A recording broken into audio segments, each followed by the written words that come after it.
నియమాలు తెలియకుండా బండి నడుపుతున్నారు మీరంతా. ఫస్ట్ అన్నిటికంటే ముఖ్యంగా నువ్వు ఏ బండి అయితే తీస్తున్నావో ఆ బండి సంబంధించిన డ్రైవింగ్ లైసెన్స్ కావాలి.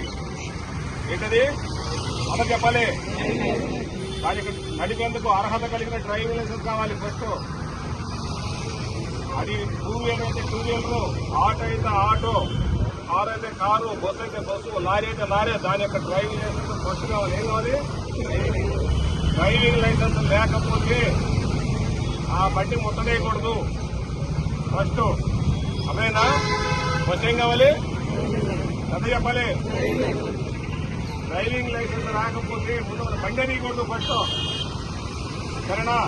సెకండ్, ఏ బండి అయితే తీసుకున్నామో ఆ బండి నీది అని చెప్పుకోవడానికి ఒక ప్రూఫ్ ఉండాలి. మీకు అర్థమైందా? దాన్ని ఏమంటారు? ఆర్సీ అంటారు, దాన్ని సీబుక్ అంటారు, రిజిస్ట్రేషన్ సర్టిఫికేట్ అంటారు. అదేంటి? ఆర్సీ రిజిస్ట్రేషన్ సర్టిఫికేట్ అంటారు, లేకపోతే సీబుక్ అంటారు. మామూలు భాషలో సీబుక్ అంటారు. ఆయన బండి నాది అని చెప్పుకోవడానికి ఒకటి ఉండాలి.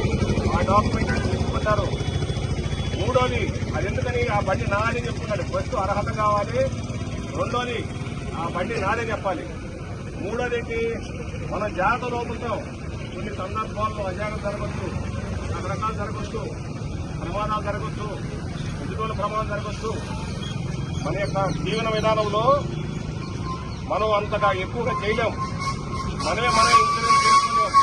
ఒక బండికి ఇన్సూరెన్స్ చేసుకోవడం వల్ల ప్రమాదం జరిగిందనుకో, మనకు కానీ మన బండి వల్ల వేరే వాళ్ళకి హాని కలిగిందనుకో, ఇబ్బంది కలిగిందనుకో, కొంత వస్తువులు ఆర్థికంగా ఎదుర్కొనడానికి ఇబ్బంది ఉండడానికి మూడో డాక్యుమెంట్ ఏంటి?